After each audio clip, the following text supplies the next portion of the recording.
I do not remember the name I once had, if I ever had one, but I remember the sound of the red winds echoing through the canyons of my world long before it turned to dust. Mars, as you call it now, was not always dry and dead. There was a time when it pulsed with fire and brilliance, when its cities gleamed beneath twin moons and the very soil shimmered faintly with electromagnetic breath. The skies bled rust, and the air was thin but rich with coded frequencies that we, the Martians, understood as naturally as you understand light and sound. We didn't speak. We resonated. Our bodies were tall, angular, built not for grace but for function. Bone was dense, muscles wiry, and our skin, though similar to your own, held a faint metallic sheen under the sun's. Our eyes were not just tools for sight, but instruments for perception capable of scanning matter, reading electromagnetic waves, and detecting the subtle signals of intention in others. There was no such thing as lying among us, not because we were noble, but because it was impossible. Thought and energy betrayed everything. We were not a race born of love. We were engineered through precision, each of us designed with a purpose. Some were builders, their minds tuned to structures and codes. Others were tacticians, bred with razor-sharp logic and emotional suppression so complete that compassion was seen as a malfunction. I was one of those. I belonged to the Order of the Flame, an elite division of mental strategists tasked with the preservation of order, the optimization of society, and the removal of deviation. We did not form families. There was no concept of parenting or romantic bonds. New life was synthesized, calibrated for a specific function, and integrated into the collective. Bonds were measured in productivity. Relationships were based on efficiency. Even our cities reflected this truth, geometric, symmetrical, embedded deep beneath the crust to preserve thermal energy and shield us from the storms above. Everything had a purpose. Everything had a place. Emotion was seen as disorder. And where there was disorder, we applied control. And so we thrived. For a time. But the very brilliance that built our civilization became the seed of its unraveling. We were not content to merely survive, we sought to perfect the mind, to eradicate suffering by erasing what we believed to be its source, feeling. We created technologies that could suppress trauma, reprogram identity, eliminate fear and grief like corrupt code. We believed that if we could silence the chaos within, peace would follow. But in doing so, we amputated something sacred, the ability to connect, to intuit, to evolve from within. I still remember the day the first collapse began, not with explosions, but with silence. Entire sectors of our neural grid went dark. The collective network, which once hummed like a perfect chorus of aligned minds, began to fracture. Some resisted the new central control systems we'd installed to suppress dissent. Others simply shut down. They stopped functioning. No emotion. No thought. Just stillness. We blamed the systems. We blamed the anomalies. But the truth, which none of us wanted to say aloud, was that we had gone too far. We had tried to perfect what was never meant to be perfect. We had sterilized the soul. The final blow came when we attempted to reboot the planetary core, a vast, centuries-old fusion lattice meant to regulate energy across the grid. In our arrogance, we believed we could force the system to resynchronize every mind on Mars. We believed we could bring back order with one final override. Instead, we ruptured the planet's energetic heart. I watched from the inner sanctum as the first wave of the collapse surged across the fields. The ground split. Plasma bled from the surface like veins bursting under pressure. Entire cities were swallowed in minutes. The sky darkened. The moons turned red. There was no war, no enemy, just the consequence of forgetting that life is not meant to be controlled. It is meant to be felt. And in those final moments, as the towers fell and the silence became eternal, I knew that this was not the end for me. My body would be vaporized, yes, but something deeper. My essence, my frequency, my unresolved longing would survive. And it would carry the memory of what we had lost, to a place still young enough to remember what we had forgotten. To Earth. I did not arrive on Earth with memory intact. The passage between dimensions strips away detail like wind against a stone, polishing what remains into instinct, flashes, echoes. I entered through birth, just as all of you did, wrapped in flesh, screaming with breath I didn't understand, trapped in a body so soft it felt like weakness incarnate. From the moment I arrived, the world overwhelmed me. The air was thick, unfiltered, full of sounds without meaning, voices, cries, laughter, pain. My ears felt like they would burst. My skin recoiled from the heat of others' presence.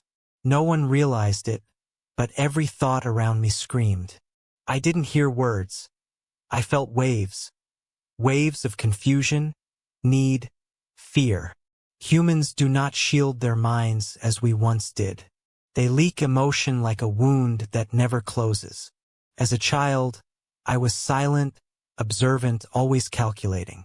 I could sense patterns, predict behavior, anticipate consequences. But I could not understand why people cried over things they could not change, why they apologized when they didn't mean it, or why they said one thing while vibrating with the opposite. I had come from a world where logic was law.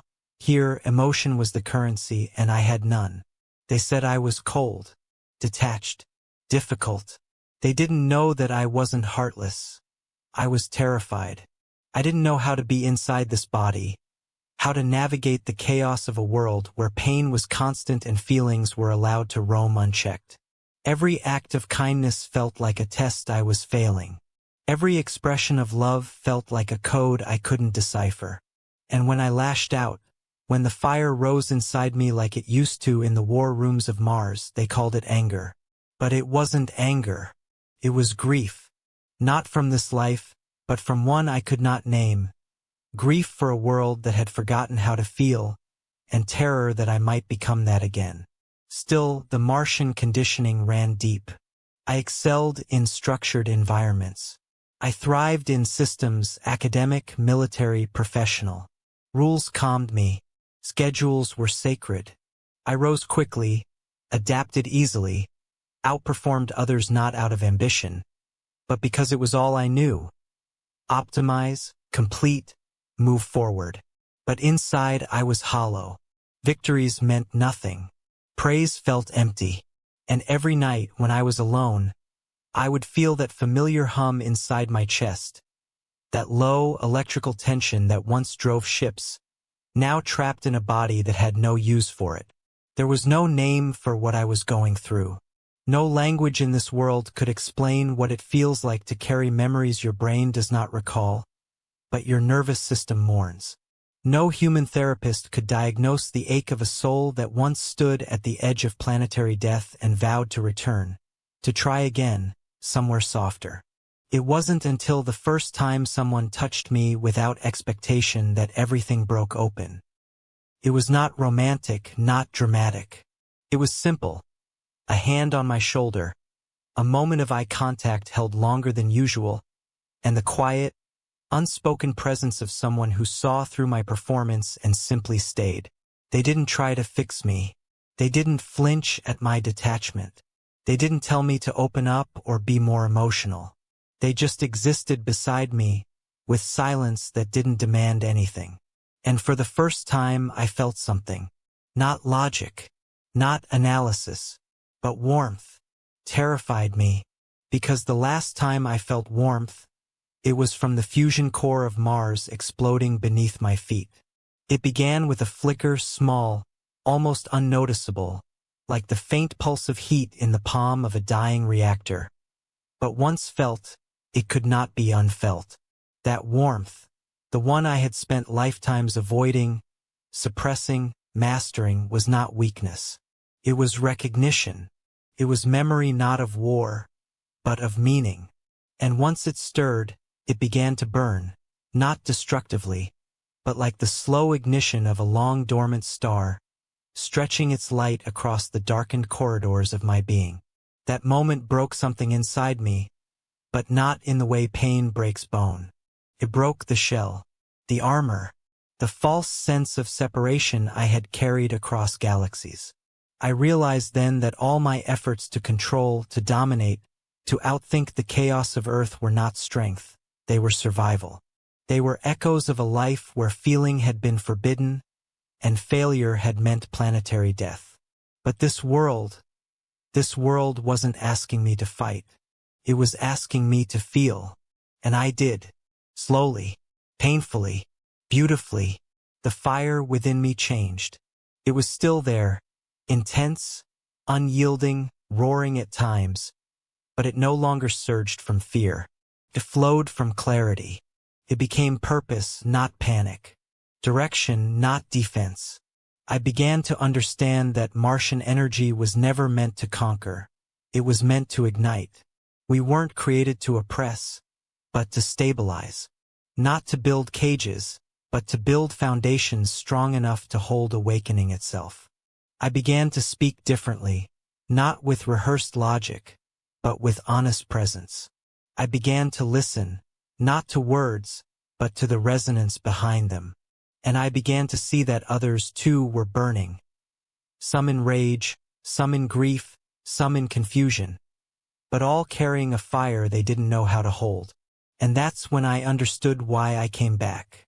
I didn't return to relive Mars. I returned to rewrite it. This time I would not lead through fear. I would not enforce through silence. This time I would stand not as a commander but as a beacon. Because Martians, when awakened, don't lose their strength. They remember that true power is not domination. It is containment of intensity with grace. It is directing fire without needing to destroy.